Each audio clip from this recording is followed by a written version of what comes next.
Recording by Dan Grzinski. Psychopath by Randall Garrett. Given psi powers like clairvoyance and telepathy, solving problems of sabotage would be easy, of course. That is, it seems that way at first thought. The man in the pastel blue topcoat walked with steady purpose, but without haste, through the chill, wind-swirled drizzle that filled the air above the streets of Arlington, Virginia. His matching blue cap hood was pulled low over his forehead, and the clear infrared radiating face mask had been flipped down to protect his chubby cheeks and round nose from the icy wind. No one noticed him particularly. He was just another average man who blended in with all the others who walked the streets that day. No one recognized him.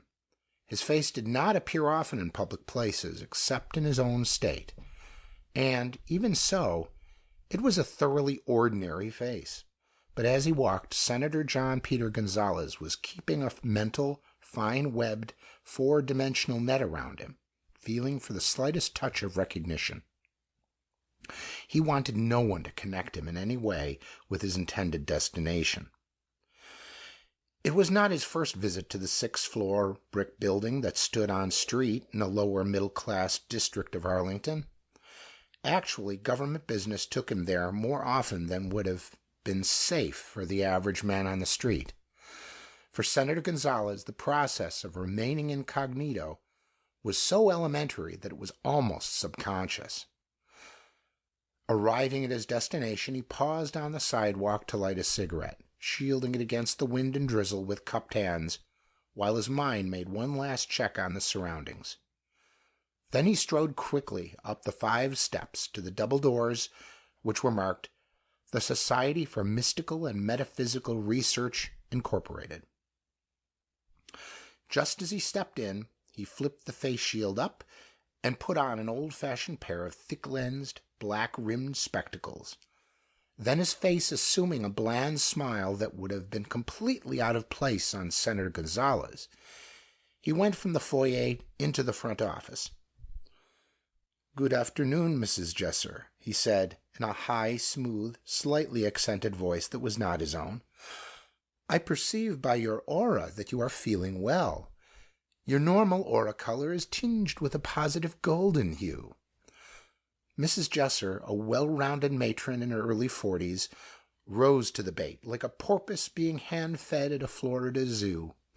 "Dear Swami Chandra, how perfectly wonderful to see you again.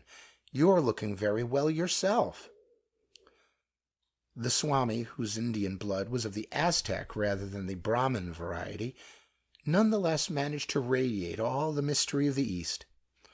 "My well-being, dear Mrs. Jesser, is due to the fact that I have been communing for the past 3 months with my very good friend the 5th Dalai Lama, a most refreshingly wise person." Senator Gonzalez was fond of the Society's crackpot receptionist, and he knew exactly what kind of hokum would please her most. "Oh, I do hope you will find time to tell me all about it," she said, effusively. "Mr. Balfour isn't in the city just now," she went on. "He's lecturing in New York on the history of flying saucer sightings. Do you realize that this is the 40th anniversary of the first saucer sighting back in 1944? "The first photographed sighting," the Swami corrected condescendingly. "Our friends have been watching and guiding us from far longer than that, and were sighted many times before they were photographed." Mrs. Jesser nodded briskly. "Of course. You're right as always, Swami." "I am sorry to hear," the Swami continued smoothly, "that I will not be able to see Mr. Balfour. However, I came at the call of Mr. Brian Taggart, who is expecting me." Mrs. Jesser glanced down at her appointment sheet. "He didn't mention an appointment to me.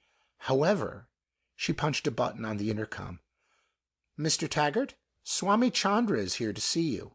He says he has an appointment." Brian Taggart's deep voice came over the instrument. "The Swami, as usual, is very astute. I have been thinking about him. Send him right up." "You may go up, Swami," said Mrs. Jesser, wide-eyed. She watched in awe as the Swami marched regally through the inner door and began to climb the stairs toward the 6th floor. One way to hide an ex officio agency of the United States government was to label it truthfully, the Society for Mystical and Metaphysical Research. In spite of the fact that the label was literally true, it sounded so crackpot that no one but a crackpot would bother to look into it. As a consequence, better than 90% of the membership of the society was composed of just such people. Only a few members of the core knew the organization's true function and purpose, and as long as such scatterbrains as Mrs. Jesser and Mr. Balfour were in there pitching, no one would ever penetrate to the actual core of the society. The senator had already pocketed the exaggerated glasses by the time he reached the 6th floor, and his face had lost its bland, overly wise smile. He pushed open the door to Taggart's office. "Have you got any ideas yet?" he asked quickly. Brian Taggart, a heavily muscled man with dark eyes and black, slightly wavy hair, sat on the edge of a couch in one corner of the room. His desk across the room was there for paperwork only, and Taggart had precious little of that to bother with. He took a puff from his heavy-bowled briar. "We're going to have to send an agent in there, someone who can be on the spot, someone who can get the feel of the situation firsthand." "That'll be difficult. We can't just suddenly stick an unknown in there and have an excuse for his being there. Couldn't Donahue or Reeves?" Taggart shook his head. "Impossible, John. Extrasensory perception can't replace sight, any more than sight can replace hearing. You know that." "Certainly, but I thought we could get enough information that way to tell us who our saboteur is. No dice, eh?" "No dice," said Taggart. "Look at the situation we've got there. The purpose of the Redford research team is to test the Meson ultimate decay theory of Dr. Theodore Nordred. Now, if we—" Senator Gonzalez, walking across the room toward Taggart, gestured with one hand. I know. Give me some credit for intelligence. But we do have one suspect, don't we? What about him?" Taggart chuckled through a wreath of smoke. "Calm down, John. Or are you trying to give me your impression of Mrs. Jesser in a conversation with a saucerite?" The senator laughed and sat down in a nearby chair. "All right. Sorry. This whole thing is lousing up our entire space program. First off, we nearly lose Dr. Chien, and with him gone, the Interstellar Drive project would have been shot. Now, if this sabotage keeps up, the Redford project will be shot, and that means we might have to stick to the old-fashioned rocket to get off planet.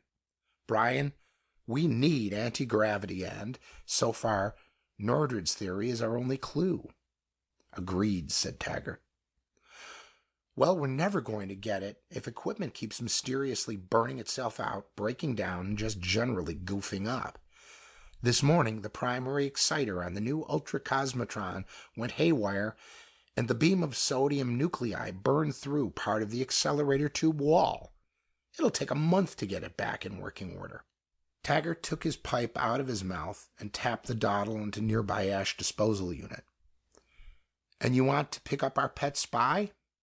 Senator Gonzalez scowled. "Well, I'd certainly call him our prime suspect, but there was a certain lack of conviction in his manner."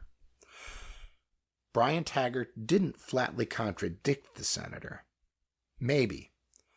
But you know, John, there's one thing that bothers me about these accidents." "What's that?" "The fact that we have not one shred of evidence that points to sabotage." In a room on the 5th floor, directly below Brian Taggart's office, a young man was half sitting, half reclining in a thickly upholstered adjustable chair. He had dropped the back of the chair to a 45-degree angle and lifted up the footrest. Now he was leaning back in lazy comfort, his ankles crossed, his right hand holding a slowly smoldering cigarette, his eyes contemplating the ceiling, or rather, they seemed to be contemplating something beyond the ceiling. It was pure coincidence that the focus of his thoughts happened to be located in about the same volume of space that his eyes seemed to be focused on. If Brian Taggart and Senator Gonzalez had been in the room below, his eyes would still be looking at the ceiling. In repose, his face looked even younger than his 28 years would have led one to expect. His close-cropped brown hair added to the impression of youth, and the well-tailored suit on his slim, muscular body added to the effect. At any top-flight university, he could have passed for a well-bred, sophisticated, intelligent student who had money enough to indulge himself and sense enough not to overdo it. He was beginning to understand the pattern that was being woven in the room above, beginning to feel it in depth. Senator Gonzalez was mildly telepathic, inasmuch as he could pick up thoughts in the pre-vocal stage, the stage at which thought becomes definitely organized into words, phrases, and sentences. He could go a little deeper into the selectivity stage, where the linking processes of logic took over from the non-logical but rational processes of the preconscious, but only if he knew the person well. Where the senator excelled was in detecting emotional tone and manipulating emotional processes, both within himself and within others. Brian Taggart was an analyzer, an originator, a motivator, and more. The young man found himself avoiding too deep a probe into the mind of Brian Taggart. He knew that he had not yet achieved the maturity to understand the multi-layered depths of a mind like that. Eventually, perhaps. Not that Senator Gonzalez was a child, nor that he was emotionally or intellectually shallow. It was merely that he was not of Taggart's caliber. The young man absently took another drag from his cigarette. Taggart had explained the basic problem to him, but he was getting a wider picture from the additional information that Senator Gonzalez had brought. Dr. Theodore Nordred, a mathematical physicist and one of the top-flight, high-powered original minds in the field, had shown that Einstein's final equations had only held in a universe composed entirely of normal matter. Since the great Einstein had died before the principle of parity had been overthrown in the mid-50s, he had been unable to incorporate the information into his unified field theory. Nordred had been able to show, mathematically, that Einstein's equations were valid only for a completely dexter or right-handed universe, or for a completely sinister or left-handed universe. Although the universe in which man lived was predominantly dexter, arbitrarily so designated, it was not completely so. It had a sinister component amounting to approximately 1/100,000th of 1%. On the average, one atom out of every 10 million in the universe was an atom of antimatter. The distribution was unequal, of course. Antimatter could not exist in contact with ordinary matter. Most of it was distributed throughout interstellar space in the form of individual atoms, freely floating in space, a long way from any large mass of normal matter. But that minute fraction of a percent was enough to show that the known universe was not totally Einsteinian. In a purely Einsteinian universe, anti-gravity was impossible. But if the equations of Dr. Theodore Nordred were actually a closer approximation to true reality than those of Einstein, then anti-gravity might be a practical reality. And that was the problem the Redford research team was working on. It was a parallel project to the interstellar drive problem being carried on elsewhere. The pet spy, as Taggart had called him, was Dr. Conrad Byrne, a middle-aged Negro from Tanganyika who was convinced that only under communism could the colored races of the world achieve the technological organization and living standard of the white man. He had been trained as a sleeper. Not even the exhaustive investigations of the FBI had turned up any relationship between Byrne and the Soviets. It had taken the telepathic programming of the SMMR agents to uncover his real purposes. Known, he constituted no danger. There was no denying that he was a highly competent, if not brilliant, physicist. And since it was quite impossible for him to get any information on the Redford project into the hands of the opposition, it was no longer fashionable to call communists the enemy. There was no reason why he shouldn't be allowed to contribute to the American efforts to bridge space. 3 times in the 5 months since Byrne had joined the project, agents of the Soviet government had made attempts to contact the physicist. 3 times the FBI, warned by SMMR agents, had quietly blocked the contact. Conrad Byrne had been effectively isolated. But at the project site itself, equipment failure had become increasingly more frequent, all out of proportion to the normal accident rate in any well-regulated laboratory. The work of the project had practically come to a standstill. The ultra-secret project reports to the president were beginning to show less and less progress in the basic research, and more progress in repairing damaged equipment. Apparently, though, increasing efficiency in repair work was self-neutralizing. Repairing an instrument in half the time merely meant that it could break down twice as often. It had to be sabotage, and yet not even the SMMR agents could find any trace of intentional damage, nor any thought patterns that would indicate deliberate damage. And Senator John Peter Gonzalez quite evidently did not want to face the implications of that particular fact. "We're going to have to send an agent in," Taggart repeated. "That's my cue," thought the young man on the 5th floor as he crushed out his cigarette and got up from the chair. "I don't know how we're going to manage it," said the senator. "What excuse do we have for putting a new man on the Redford team?" Brian Taggart grinned.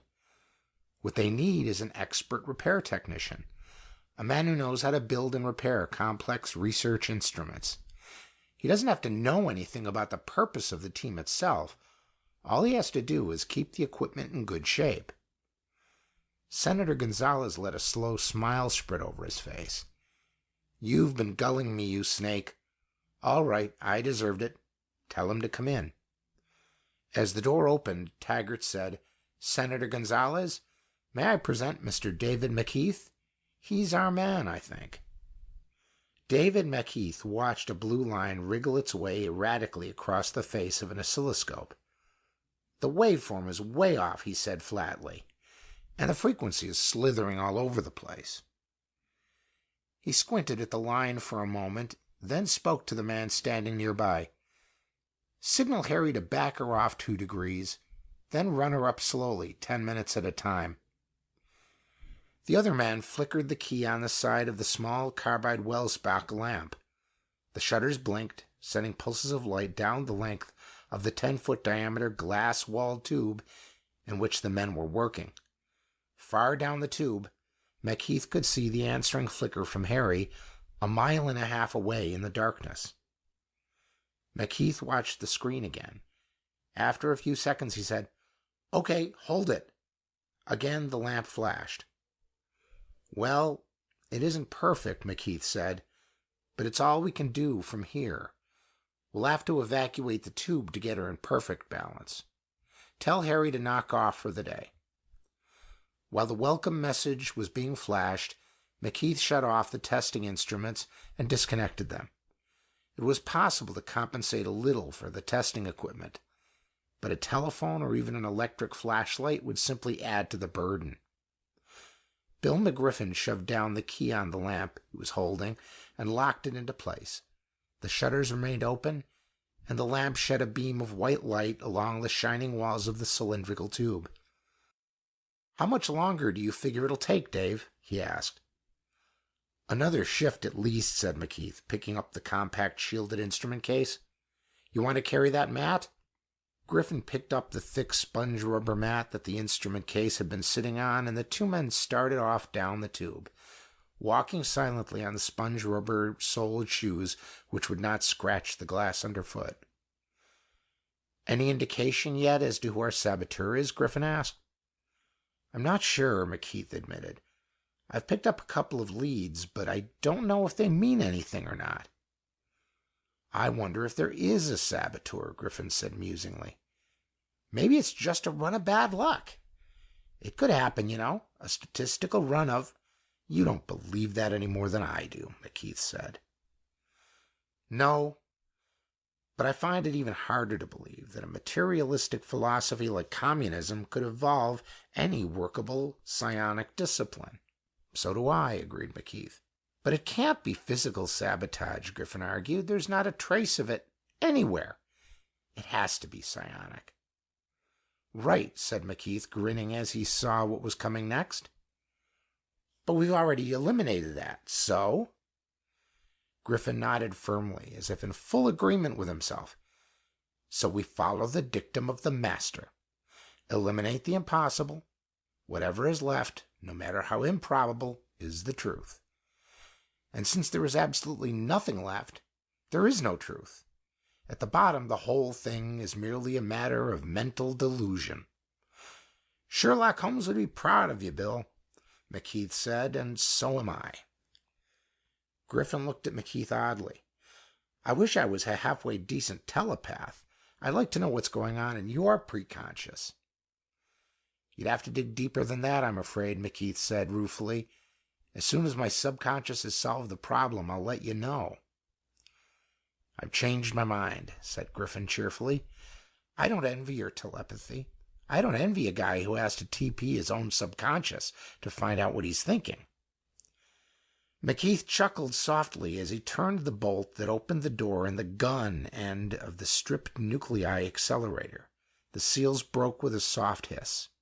Evidently, the barometric pressure outside the 2-mile-long underground tube had changed slightly during the time they had been down there. "It'll be a week before we can test it," McKeith said in a tired voice. "Even after we get it partly in balance, it'll take that long to evacuate the tube and sweep it clean." It was the first sentence he had spoken in the past hour or so, and it was purely for the edification of the man who was standing on the other side of the airlock, although neither Griffin nor McKeith had actually seen him as yet. Griffin was not a telepath in the sense that the SMMR used the word, but to a non-psionicist he would have appeared to be one. Membership in the core group of the Society for Mystical and Metaphysical Research required, above all, understanding. And with that understanding, a conversation between two members need consist only of an occasional gesture and a key word now and then. The word understanding needs emphasis. Without understanding of another human mind, no human mind can be completely effective. Without that understanding, no human being can be completely free. And yet, the English word understanding is only an approximation to the actual process that must take place. Total understanding, in one sense, would require that a person actually become another person, that he be able to feel, completely and absolutely, every emotion, every thought, every bodily sensation, every twinge of memory, every judgment, every decision, and every sense of personal identity that is felt by the other person, no more and no less. Such totality is, obviously, neither attainable nor desirable. The result would be a merger of identities, a total unification, and as a consequence, a complete loss of one of the human beings involved. Optimum understanding requires that a judgment be made, and that in turn requires two minds, not a fusion of identity. There must be one to judge and another to be judged, and each mind plays both roles. Love thy neighbor as thyself, but the original Greek word would better translate as respect and understand than as the modern English love. The founders of our modern religions were not fools. They simply did not have the tools at hand to formulate their knowledge properly. As understanding increases, a critical point is reached, which causes a qualitative change in the human mind. First, self-understanding must come. The human mind operates through similarities, and the thing most similar to any human mind is itself. The next most similar thing is another human mind. From that point on, all objects, processes, and patterns in the universe can be graded according to their similarity to each other and ultimately to their similarity to the human mind. Two given entities may seem utterly dissimilar, but they can always be linked by a tertium quid, a third thing, which is similar to both.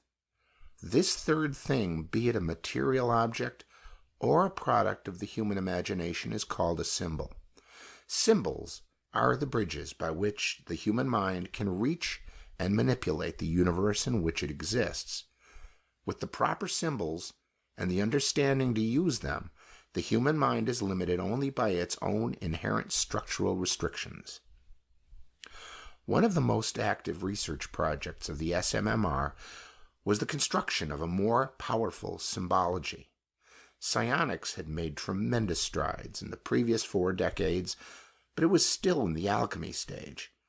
So far, symbols for various processes could only be worked out by cut-and-try rule-of-thumb methods, using symbols already established, including languages and mathematics.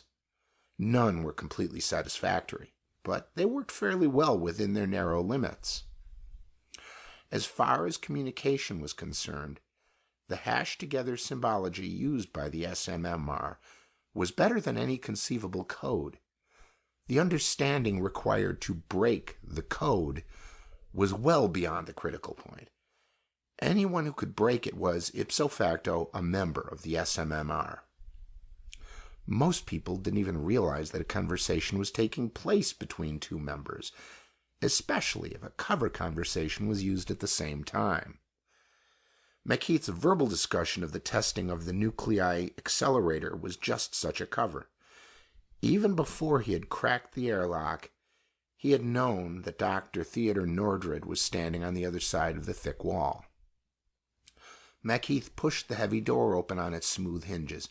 "Oh, hello, Dr. Nordred. How's everything?" The heavy-set mathematician smiled pleasantly as Macheath and Griffin came into the gun chamber.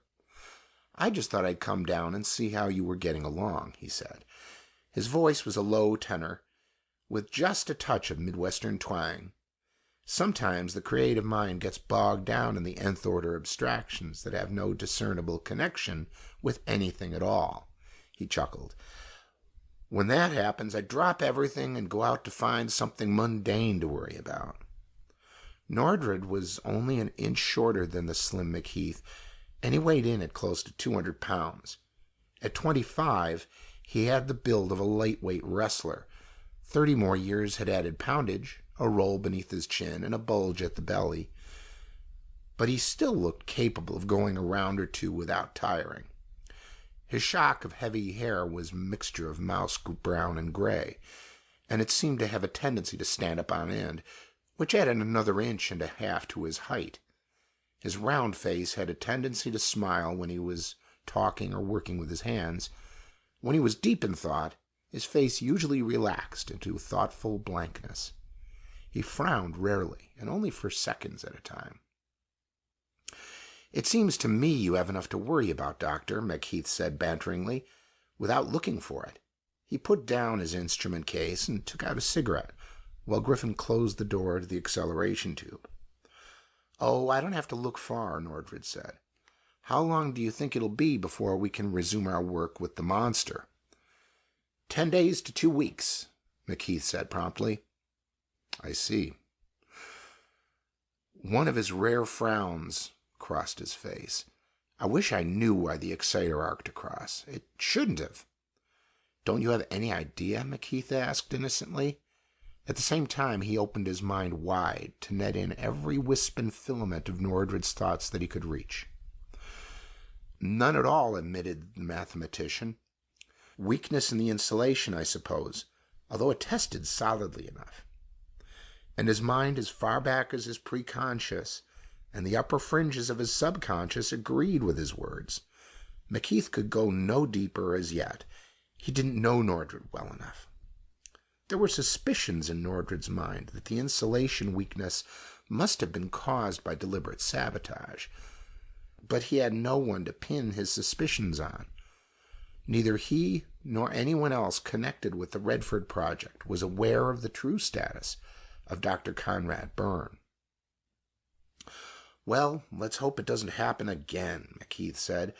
"Balancing these babies so that they work properly is hard enough for a deuteron accelerator, but the monster is 10 times as touchy." Nordred nodded absently. "I know, but our work can't be done with anything less." Nordred actually knew less about the engineering details of the big accelerator than anyone else on the project. He was primarily a philosopher-mathematician and only secondarily a physicist. He was theoretically in charge of the project, but the actual experimentation was done by the other 4 men, Drs. Roger Kent, Paul Louvacek, Solomon Besserman, and Conrad Byrne. These 4 and their assistants set up and ran off the experiments designed to test Dr. Nordred's theories. McKeith picked up his instrument case again, and the 3 men went out of the gun chamber into the outer room, and then started up the spiral stairway that led to the surface, talking as they went. But the apparent conversation had little to do with the instruction that McKeith was giving Griffin as they climbed. So when McKeith stopped suddenly and patted his coverall pockets, Griffin was ready for the words that came next. "Damn," McKeith said. "I've left my notebook. Will you go down and get it for me, Bill?" Dr. Nordred had neither understood nor noticed the actual instructions. "Bill, as soon as I give you an excuse, get back down there and check that gun chamber. Give it a thorough going over. I don't really think you'll find anything, but I don't want to take any chances at this stage of the game." "Right," said Griffin, starting back down the stairway. McKeith and Dr. Nordred went on climbing. David McKeith sat at a table in the project's cafeteria, absently stirring his coffee and trying to look professionally modest, while Dr. Louvacek and Dr. Besserman alternately praised him for his work. Louvacek, a tubby little butterball of a man whose cherubic face would have made him look almost childlike if it weren't for the blue of his jaw, said, "You and those 2 men of yours have really done a marvelous job in the past 4 days, Mr. McKeith. Really marvelous." "I'll say," Besserman chimed in, "I was getting pretty tired of looking at burned out equipment and spending 3/4 of my time putting in replacement parts and wielding a soldering gun." Besserman was leaner than Louvacek, but, like his brother scientist, he was balding on top. Both men were in their middle 30s. "I don't understand this jinx myself," Louvacek said. "At first it was just little things, but the accidents got worse and worse, and then when the monster blew—" He stopped and shook his head slowly. "I'd suspect sabotage, except that there was never any sign of tampering with the equipment I saw." "What do you think of the sabotage idea?" Besserman asked McKeith. McKeith shrugged. "Haven't seen any signs of it." "Run of bad luck," said Louvacek. "That's all." As they talked, McKeith absorbed the patterns of thought that wove in and out of the 2 men's minds. Both men were more open than Dr. Nordred. They were easier for McKeith to understand. Nowhere was there any thought of guilt, at least as far as sabotage was concerned. McKeith drank his coffee slowly and thoughtfully, keeping up his part of the 3-way conversation while he concentrated on his own problem. One thing was certain. Nowhere in the minds of any of the personnel of the Redford project was there any conscious knowledge of sabotage, not even in the mind of Conrad Byrne. Dr. Roger Kent, a tall, lantern-jawed, sad-eyed man in his 40s, had been hard to get through to at first. But as soon as McKeith discovered that the hard block Kent had built up around himself was caused by grief over a wife who had been dead 5 years, he became as easy to read as a billboard. Kent had submerged his grief in work, the eternal drive of the true scientist to drag the truth out of Mother Nature. He was constitutionally incapable of sabotaging the very instruments that had been built to dig in after that truth. Dr. Conrad Byrne, on the other hand, was difficult to read below the preconscious stage. Science to him was a form of power, to be used for idealistic purposes. He was perfectly capable of sabotaging the weapons of an enemy if it became necessary, whether that meant ruining a physical instrument or carefully falsifying the results of an experiment. Outwardly, he was a pleasant enough chap, but his mind revealed a rigidly held pattern of hatreds, fears, and twisted idealism. He held them tightly against the onslaughts of a hostile world. And that meant that he couldn't possibly have any control over whatever psionic powers he may have had. Unless he was so expert and so well trained that he was better than anything the SMMR had ever known. McKeith didn't even like to think about that. It would mean that all the theory of psionics that had been built up so painstakingly over the past years would have to be junked in toto. Something was gnawing in the depths of his mind. In the perfectly rational but utterly non-logical part of his subconscious, where hunches are built, something was trying to form. McKeith didn't try to probe for it. As soon as he had enough information for the hunch to be fully formed, it would be ready to use. Until then, it would be worthless, and probing for it might interrupt the formation.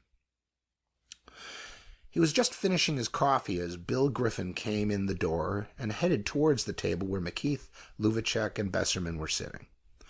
McKeith stood up and said, "Excuse me, I'll have to be getting some work done if you guys are ever going to get your own work done." "Sure, go ahead." "Thanks for the coffee," McKeith added as he moved away. "Anytime," said Besserman, grinning. "You guys just keep up the good work. When you fix them, they stay fixed. We haven't had a burnout since you came." "Maybe you broke our statistical jinx," said Luvacek with a chubby smile. "Maybe," said McKeith. "I hope so." For some reason, the gnawing in his hunch factory became more persistent. As he and Griffin walked toward the door, Griffin reported rapidly, "I checked everything in the gun chamber. No sign of any tampering. Everything's just as we left it. The dust film hasn't been disturbed." "It figures," said McKeith.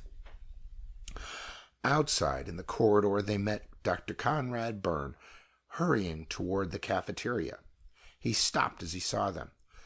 "Oh, hello, Mr. McKeith, Mr. Griffin," he said. His white-toothed smile was friendly, but both of the SMMR agents could detect the hostility that was hard and brittle beneath the surface. "I wanted to thank you for the wonderful job you've been doing." "Why, thank you, Doctor," said McKeith honestly. "We aim to satisfy." Byrne chuckled. "You're doing well so far. Odd streak of luck we've had, isn't it? Poor Dr. Nordred has been under a terrible strain. His whole life work is tied up in this project." He made a vague gesture with one hand. "Would you care for some coffee?" "Just had some, thanks," said McKeith. "But we'll take a rain check." "Fine. Any time." And he went on to the cafeteria. "Wow," said Griffin as he walked on down the corridor with McKeith. "That man is scared silly, but what an actor. You'd never know he was eating his guts out." "Sure he's scared, with all this sabotage talk going around. He's afraid there'll be an exhaustive investigation, and he can't take that right now." Griffin frowned. "I guess I missed that. What did you pick up?" "He's supposed to meet a Soviet agent tonight, and he's afraid he'll be caught. He doesn't know what happened to the first three, and he won't know what will happen to number 4 tonight. We'll keep him around as long as he's useful. He's not a Bohr or a Pauli or a Fermi, but he—" McKeith stopped himself suddenly and came to a dead halt. "My God," he said softly, "that's it." His hunch had hatched. After a moment, he said, "Harry is getting back from the target end of the tube now, Bill.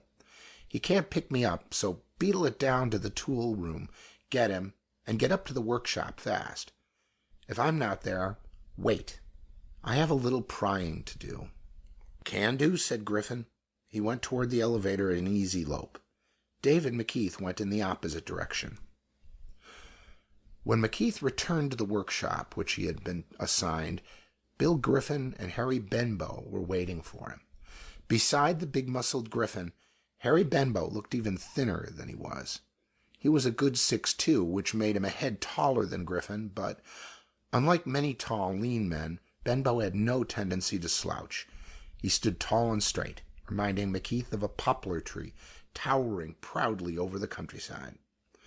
Benbow was one of those rare American Negroes whose skin was actually as close to being black as human pigmentation will allow.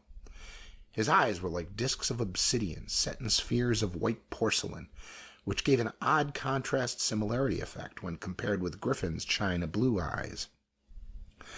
If the average man had wanted to pick two human beings who were opposites, he could hardly have made a better choice than Benbow and the short, thickly built, blonde-haired, pink-skinned Bill Griffin.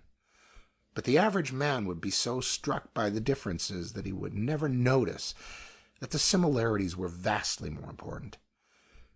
"You look as if you've just been kissed by Miss America," Harry said as McKeith came through the door. "Better than that," McKeith said. "We've got work to do." "What's the pitch?" Griffin wanted to know.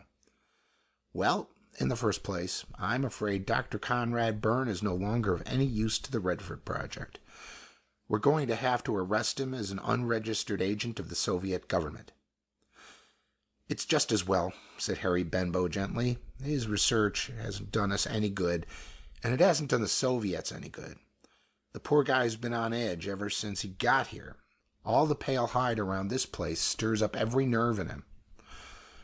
"What got you onto this?" Griffin asked McKeith. "A hunch first," McKeith said. "Then I got data to back it up. But first, Harry, how do you know about Byrne's reactions? He keeps those prejudices of his down pretty deep." "I didn't think you could go that far." "I didn't have to. He spent half an hour talking to me this morning.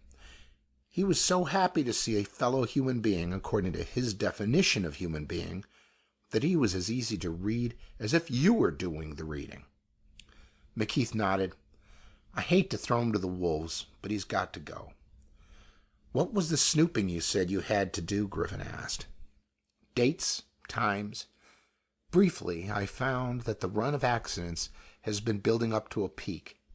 At first, it was just small meters that went wrong, then bigger, more complex stuff. And finally, the monster went. See the pattern?" The other men nodded. "You're the therapist," Griffin said. "What do you suggest?" "Shock treatment," said David McKeith. Just how Dr. Conrad Byrne got wind of the fact that a squad of FBI men had come to the project to arrest him that evening is something that McKeith didn't know until later. He was busy at the time, ignoring anything but what he was interested in. It always fascinated him to watch the mind of a psychokinetic expert at work. He couldn't do the trick himself, and he was always amazed at the ability of anyone who could. It was like watching a pianist play a particularly difficult concerto. A person can watch a pianist, see every move he is making and why he is making it, but being able to see what's going on doesn't mean that one can duplicate the action. McKeith was in the same position. Telepathically, he could observe the play of emotions that ran through a psychokinetic's mind, the combinations of avid desire and the utter loathing which, playing one against another, could move a brick, a book, or a Buick if the mind was powerful enough. But he couldn't do it himself, no matter how carefully he tried to follow the raging emotions that acted as two opposing jaws of a pair of tongs to lift and move the object. And so engrossed was he with the process that he did not notice that Conrad Byrne had eluded the FBI. He was unaware of what had happened until one of the federal agents rapped loudly on the workshop door. Almost instantly, McKeith picked up the information from the agent's mind. He glanced at Griffin and Benbow. "You two can handle it. Be careful you don't overdo it." Then he went to the door and opened it a trifle. "Yes?" The man outside showed a gold badge. "Morgan, FBI. You David McKeith?" "Yes." McKeith stepped outside and showed the FBI man his identification. "We were told to cooperate with you in this Conrad Byrne case. He's managed to slip away from us somehow, but we know he's still in the area. He can't get past the gate." McKeith let his mind expand until it meshed with that of Dr. Conrad Byrne. "There is a way out," McKeith snapped. "The acceleration tube." "What?" Come on! He started sprinting toward the elevators. He explained to the FBI agent as they went. The acceleration tube of the ultracosmotron runs due north of here for 2 miles underground. The guard at the other end won't be expecting anyone to be coming from the inside of the target building. If Byrne plays his cards right, he can get away. Can't we phone the target building? The FBI man asked. No, we shut off all the electrical equipment and took down some of the wires so we could balance the acceleration fields. Well, if he's on foot, we could send a car out there. We'd get there before he does, wouldn't we? Maybe. But he'll kill himself if he sees he's trapped. That wasn't quite true. Byrne was ready to fight to the death, and he had a heavy pistol to back him up. McKeith didn't want to see anyone killed, and he didn't want stray bullets flying around the inside of that tube or in the target room. McKeith and the FBI agent piled out of the elevator at the bottom of the shaft. Dr. Roger Kent was standing at the head of the stairs that spiraled down to the gun chamber. Dr. Kent knew that Byrne had gone down the stairway, but he didn't know why. He's our saboteur, McKeith said quickly. I'm going after him. As soon as I close the door and seal it, you turn on the pumps. Lower the air pressure in the tube to 1 pound per square inch below atmospheric. That'll put a force of about 1.25 tons against the doors, and he won't be able to open them. Dr. Kent didn't grasp the fact that Byrne was a spy. Explain to him, Morgan, McKeith told the federal agent. He went on down the spiral staircase, knowing that Kent would understand and act in plenty of time. The door to the tube was standing open. McKeith slipped on a pair of the sponge-soled shoes, noticing angrily that Byrne hadn't bothered to do so. He went into the tube and closed the door behind him. Then he started down the blackness of the tube at a fast trot. Ahead of him, in the utter darkness, he could hear the click of heels as the leather-shod Byrne moved toward the target end of the long tube. Neither of them had lights. They were unnecessary, for one thing, since there was only one direction to go and there were no obstacles in the path. Byrne would probably have carried a flashlight if he'd been able to get his hands on one quickly, but he hadn't. So he went in darkness. McKeith didn't want a light in the darkness. He had the advantage of knowing where his opponent was. Every so often Byrne would stop, listening for sounds of pursuit, since his own footsteps, echoing down the glass-lined cylinder, drowned out any noise from behind. But McKeith, running silently on the toes of his thick-soled shoes, kept in motion, gaining on the fleeing spy. A 2-mile run is a good stretch of exercise for anyone, but McKeith didn't dare slow down. As it was, Conrad Byrne was already tugging frantically at the door that led to the target room by the time McKeith reached him. But the faint sighing of the pumps had already told McKeith that the air pressure had been dropped. Byrne couldn't possibly get the door open. McKeith's lungs wanted to be filled with air.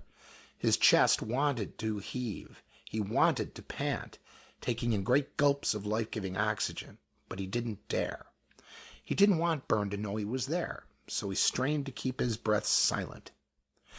He stepped up behind the physicist in the pitch blackness, and, judging carefully, brought his fist down on the nape of the man's neck in a hard rabbit punch. Conrad Byrne dropped unconscious to the floor of the tube. Then McKeith let his chest pump air into his lungs in long, harsh gasps. Shakily, he lowered himself to the floor beside Byrne and squatted on his haunches, waiting for the hiss of the bleeder valve that would tell him that the air pressure had been raised to allow someone to enter the airlock. It was Morgan, the FBI man, who finally cracked the door. Griffin and Dr. Kent were with him. "You all right?" asked Morgan. "I'm fine," McKeith said, "but Byrne is going to have a sore neck for a while. I didn't hit him hard enough to break it, but he'll get plenty of sleep before he wakes up." More FBI men came in, and they dragged out the unprotesting Byrne.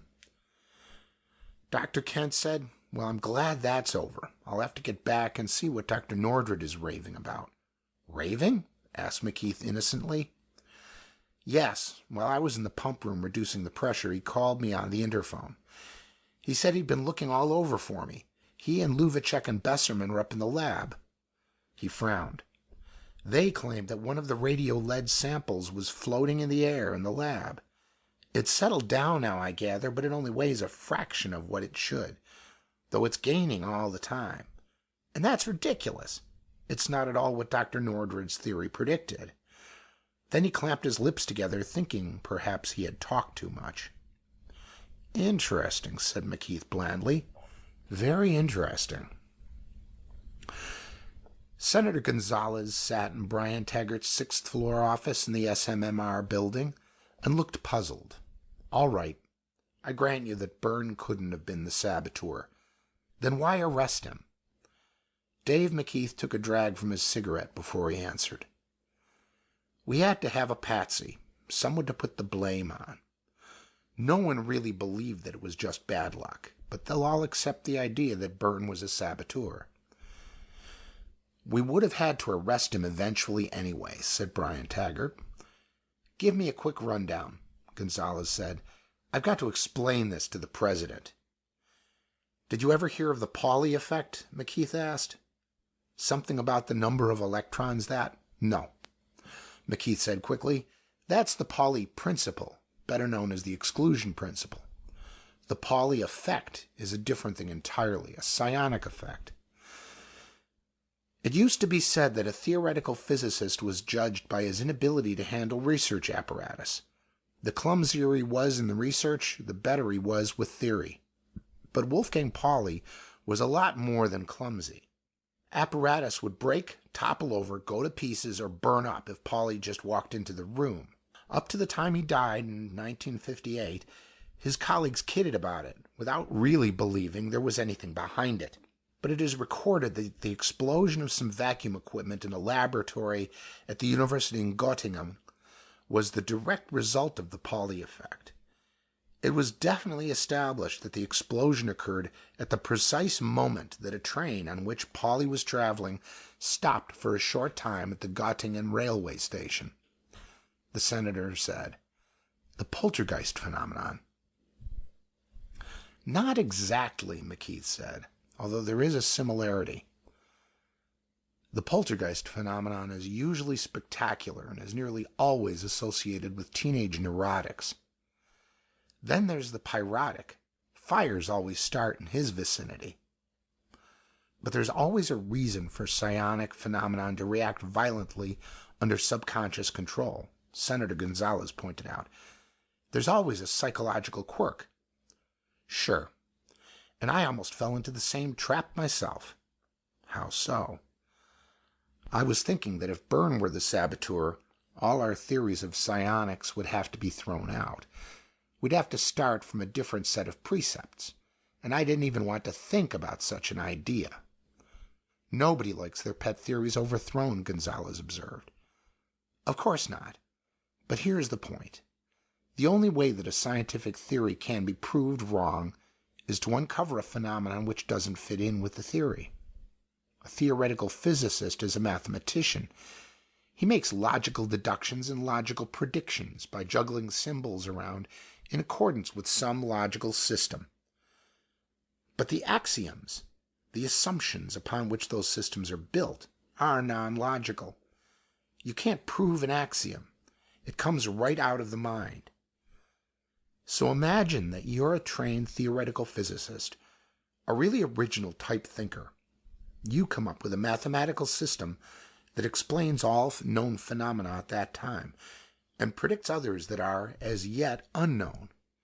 You check your math over and over again. There's no error in your logic, since it all follows step by step. "Okay, go on," Gonzalez said interestedly. "Very well, then.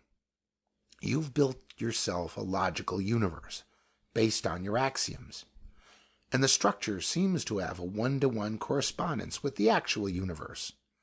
Not only that, but if the theory is accepted, you've built your reputation on it, your life. Now what happens if your axioms, not the logic about the axioms, but the axioms themselves, are proven to be wrong?" Brian Taggart took his pipe out of his mouth. "Why, you give up the erroneous set of axioms and build a new set that will explain the new phenomena. Isn't that what a scientist is supposed to do?" His manner was that of wide-eyed innocence laid on with a large trowel. "Oh, sure it is," said the senator. "A man builds his whole life, his whole universe, on a set of principles." "He claims he will," McKeith said. "Any scientist worth the paper his diploma is printed on is firmly convinced that he will change his axioms as soon as they're proven false. Of course, 99% of them can't, and won't, and don't. They refuse to look at anything that suggests changing axioms. Some scientists eagerly accept the axioms that they were taught in school and hang on to them all their lives, fighting change tooth and nail. Oh, they'll accept new ideas all right, provided they fit in with the structures based on the old axiom. Then there are the young iconoclasts who don't like the axioms as they stand, so they make up some new ones of their own. Men like Newton, Einstein, Planck, and so on. Then, once the new axioms have been forced down the throats of their colleagues, the innovators become the old order. The iconoclasts become the ones who put the fences around the new images to safeguard them. And they're even more firmly wedded to their axioms than anyone else. This is their universe. Of course, these men proclaim to all the world that they are perfectly willing to change their axioms. And the better a scientist he is, the more he believes in his heart of hearts that he really would change. He really thinks consciously that he wants others to test his theories. But notice, a theory is only good if it explains all known phenomena in its field. If it does, then the only thing that can topple it is a new fact. The only thing that can threaten the complex structure formulated by a really creative, painstaking mathematical physicist is experiment. Senator Gonzalez's attentive silence was eloquent. "Experiment," McKeith repeated. "That can wreck a theory quicker and more completely than all the learned arguments of a dozen men. And every theoretician is aware of that fact. Consciously, he gladly accepts the inevitable, but his subconscious mind will fight to keep those axioms, even if it has to smash every experimental device around. After all, if nobody can experiment on your pet theory, it can't be proved wrong, can it?" In Nordred's case, as in Pauli's, this subconscious defense actually made itself felt in the form of broken equipment. Dr. Theodore Nordred was totally unconscious of the fact that he detested and feared the idea of anyone experimenting to prove or disprove his theory. He had no idea that he himself was rechanneling the energy in those machines to make them burn out. Brian Taggart looked at McKeith pointedly. "Do you think the shock treatment you gave him will cause any repercussions?" "No." Griffin and Benbow held that block of radio lead floating in the air only while Dr. Nordred was alone in the lab. He pushed at it, felt of it, and moved it around for more than 10 minutes before he'd admit the reality of what he saw. Then he called Luvacek and Besserman in to look at it. Griffin and Benbow let the sample settle on the desk, so that by the time the other two scientists got to the lab, the lead didn't have an apparent negative weight, but was still much lighter than it should be. All the while that Besserman and Luvacek were trying to weigh the lead block to get an accurate measurement, Griffin and Benbow, 3 rooms away, kept increasing the weight slowly towards normal. And so far, no one has invented a device which will give an instantaneous check on the weight of an object. A balance can't check the weight of a sample unless that weight is constant. There's too much time lag involved. So what evidence do they have? Scientifically speaking, none. They have no measurements, and the experiment can't be repeated. And only Nordred actually saw the sample floating. Luvacek and Besserman will eventually think up a natural explanation for the apparent steady gain in weight. Only Nordred will remain convinced that what he saw actually happened. I don't see how there could be any serious repercussions in the field of physics. but he looked at Taggart for confirmation. Taggart gave it to him with an approving look. "It's a funny thing," said Gonzalez musingly. "Some time back we were in a situation where we had to go to the extreme of physical violence to keep from demonstrating to a scientist that psionic powers could be controlled, just to keep from ruining the physicist's work. Now we turn right around and demonstrate the impossible to another physicist in order to pull his hard-earned axioms out from under him." He smiled wryly. "There ain't no justice in the world." "No," agreed McKeith, "but the trick worked. He won't have any subconscious desire to smash equipment just to protect a theory that has already been smashed. On the contrary, he'll let them go through in order to find new data to build another theory on." "He'll never again be the man he was," said Taggart regretfully. "He's lost the force of his convictions. He won't be capable of taking a no-nonsense, dogmatic, black-and-white stand. But it was necessary." He made an odd gesture with one hand. "What else can you do with a man who's a psionic psychopath?"